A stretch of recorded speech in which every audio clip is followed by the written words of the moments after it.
అద్భుతమైన ఫలితాలు వస్తాయని నేనైతే భావిస్తున్నాను. Yes sir. ఒకసారి వైసీపీ రియాక్షన్ తీసుకుందాం. శ్రీధర్ రెడ్డి గారు ఎట్లా చూస్తున్నారు? నమస్కారం అండి. అక్కడ ఉన్న పెద్దవాళ్ళకి, ప్రేక్షకులకి అందరికి నమస్కారాలండి. సార్, విల్సన్ గారు ఉపన్యాసం చాలా బాగా చెప్పారు. I appreciate it. ఓకే, ఆయన చెప్తూనే బీహార్ ముఖ్యమంత్రి చొరవ చూపించారు, ఆంధ్రప్రదేశ్ ముఖ్యమంత్రి చొరవ చేయించలేకపోయారు అని చెప్పి క్లియర్ గా చెప్పారు. చూపించలేకపోయారు అలా, ఇంకా ఆయన చూపించిన చొరవ. అదే దాని అర్థం అదే కదా, అక్క మొగుడు మంచోడు అంటే చెల్లెల మొగుడు మంచోడు కదనే కదా. ఆల్రెడీ ముందుగానే మనకి విల్సన్ గారు మీరు మాట్లాడినప్పుడు నేను మాట్లాడలేదు, కొంచెం ఆపితే మేము మొదలెడతాం. లేదు మీరే మాట్లాడతా అంటే మేము సైలెంట్. సరదాగానే క్లారిఫికేషన్ ఇచ్చే ప్రయత్నం చేశారు. కాదండి, ఒకసారి కామెంట్ వదిలేరంటే ఇంకా వరుసగా వదిలేస్తే ఇంకా మళ్ళీ పక్కనోడికి వాయిస్ ఉండాలి కదా. సో వీళ్ళు ఏం చెప్తున్నారంటే స్టీల్ ప్లాంట్ కి ఇచ్చాము, పోలవరానికి ఇచ్చాము, వరాలన్నీ ప్రకటించాము అని చెప్తున్నారు. అవన్నీ ఏమన్నా కొత్తగా ఇస్తున్నారా? ఎవరి కోసం ఇస్తున్నారు? ఎవరి కోసం ఇస్తున్నారు?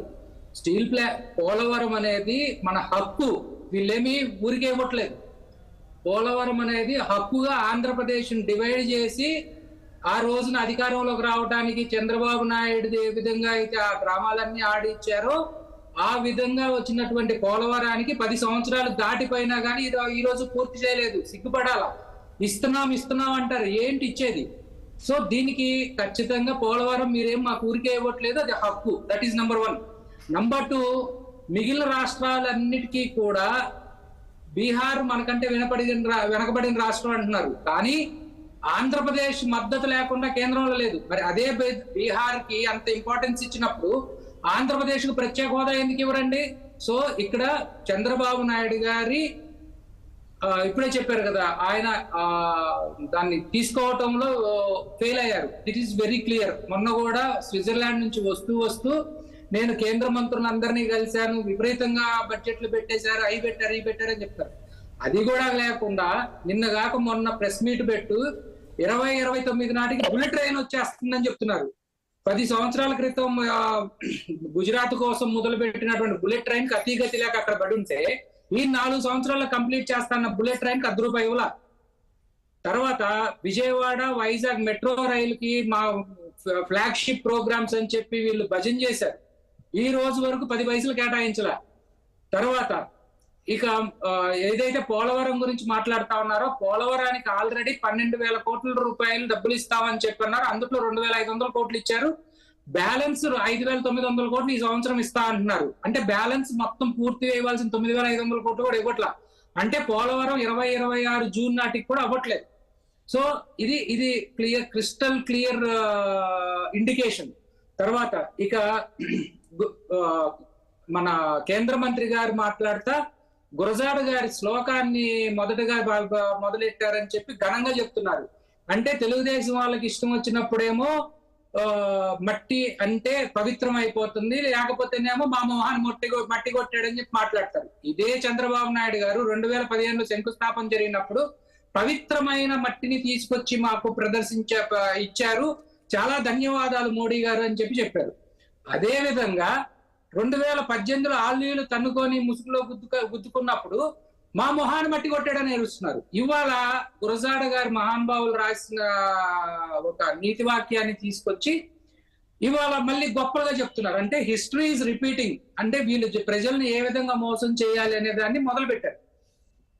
ఇక చంద్రబాబు నాయుడు గారి అసమర్థత ఎక్కడ బయటపడిందంటే అండి, ఇప్పుడు మనం ఆంధ్రప్రదేశ్ లో జగన్ ఇవన్నీ ఆన్ గోయింగ్ ప్రాజెక్ట్స్. ఏవి సాగరమాల కింద 25,000 కోట్లు పెట్టి మ్యారిటైమ్ బోర్డుకి ఇవ్వటం కానివ్వండి, మెడికల్ కాలేజీలకు 10% సీట్లు పెంచడం కానివ్వండి, లేదా 75,000 సీట్లు పెంచడం కానివ్వండి, ఇవన్నీ ఆన్ గోయింగ్ ప్రాజెక్ట్స్.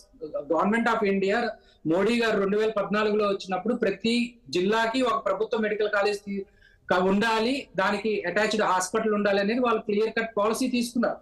ఆ పాలసీకి అనుకూలంగా పక్కనున్న తెలంగాణలో 14, 15, 16, 17 మెడికల్ కాలేజీలు వస్తే ఈయన అధికారంలో ఉండి 5 సంవత్సరాలు కామ్గా ఉండి ఇవాళ రోజున మనం 5 కాలేజీలు కట్టేసిన తర్వాత ఇంకొక 5 అడ్మిషన్స్ అయిపోయిన తర్వాత ఇంకొక 5 కాలేజీలు రెడీ అయిపోతే మేము చేయలేమని చెప్పి చేతులు ఎత్తేశారు. ఇవాళ రోజున పెరిగేయాల్సిన 10% సీట్లు పెరగకపోగా ఆల్రెడీ మనం 12 కాలేజీలకు బ్యాలెన్స్ ఉన్న వాటికి చేతులు ఎత్తేశారు. ఇక్కడ నెంబర్ 1 ఫెయిల్యూర్. నెంబర్ 2, ఏదైతే మ్యారిటైమ్ కింద 25,000 కోట్ల రూపాయలు కేటాయిస్తున్నారో అక్రాస్ ఇండియా, దీన్ని ముందుగానే మనకి ఈ అన్ని కూడా ఇండికేషన్స్ ఉన్నాయి, ఆల్రెడీ వాళ్ళ ప్లాన్స్ ఉన్నాయి. కాబట్టి మనం 4 పోర్టులు స్టార్ట్ చేస్తే ఆ పోర్టులు ప్రైవేటైజ్ చేయడానికి వెనక నుంచి పావులు కదుపుతా ఉన్నారు చంద్రబాబు నాయుడు. సో ఇవన్నీ ఖచ్చితంగా వైఎస్ఆర్సీపీ చెప్పింది. ఏది మీరు తీసుకున్న కొన్ని నిర్ణయాలు, ఇన్కమ్ ట్యాక్స్ కానివ్వండి, లేకపోతే రైతులకి ఇస్తానని కానీ we appreciated it. At the same time Andhra Pradesh మీద సవత చూపు చూస్తుంది అంటే అది కేవలం చంద్రబాబు నాయుడు గారి అసమర్థతే గాని తెచ్చుకోవాలండి. అడగంది అమ్మాయిని అన్నం పెట్టదు. మోడీ గారు ఏమన్నా నేను ఎవరన్నారా, పోనీ అడిగితేనే ఇప్పుడు ఘనంగా చెప్తున్నారు కదా, విశాఖ స్టీల్ ప్లాంట్ డబ్బులు ఇచ్చామని చెప్పి. విశాఖ స్టీల్ ప్లాంట్ కి కార్మికులు పోరాడుతుంటే ఇచ్చారు. లేదా పక్కన ఉన్న కర్ణాటకలో చూడండి ఎంత ఇచ్చారు, ఆయన 15,000 కోట్లు పట్టుకెళ్ళిపోయాడు. ఆయన ఇక్కడ మనం లింగ్ మంట కొట్టుకొని ఇంత పెద్ద ప్లాంట్ కి కనీసం గనులు కేటాయించుకోలేకపోతున్నాం, ఒక స్టేట్మెంట్ ఇప్పించుకోలేకపోయాం, ప్రైవేటైజేషన్ అవ్వట్లేదు అని చెప్పి. సో ఆల్రెడీ ఇదే బడ్జెట్ లో మేము ప్రైవేటైజేషన్ కోసం ముందుకెళ్తున్నాం అని చెప్పి పాసింగ్ ఆన్ కామెంట్స్ చేశారు నిర్మలా సీతారామన్ గారు. సో ఇవన్నీ కూడా గమనిస్తే జరుగుతూ ఉంది. మేమున్నప్పుడు చిత్తశుద్ధితో పనిచేసినప్పుడు పవన్ కళ్యాణ్ గారు అరుపులు అరుస్తూ కేకలేస్తూ వైసీపీ ఎమ్మెల్యేలందరూ 2 ముద్దల కారం తిని 2 ముద్దల కారం ఒంటికి పూసుకోవాలన్నారు. మరి ఇప్పుడు ఈయన ఆ పార్టీ లీడర్ గా, కూటమి లీడర్ గా ఉన్న 21 మంది ఎంపీలకి ఒక నాయకుడిగా ఈయన ఎన్ని కారం ముద్దలు పూసుకుంటారు, ఎన్ని కారం ముద్దలు తింటారు అనేది కూడా ప్రజలకు చెప్పాలి. ఈ ప్రభుత్వం కేవలం మసిపూసి మారేడికాయ చేసి ఏదో గడుపుకొని వెళ్ళిపోదామన్న చిత్రంలో చూపిస్తా ఉంది. ఇది ఎంతకాలం గడవదండి. ఖచ్చితంగా ప్రజలు తిరగబడే రోజులు వస్తున్నాయి. ఖచ్చితంగా ఈ ప్రభుత్వానికి కూటమి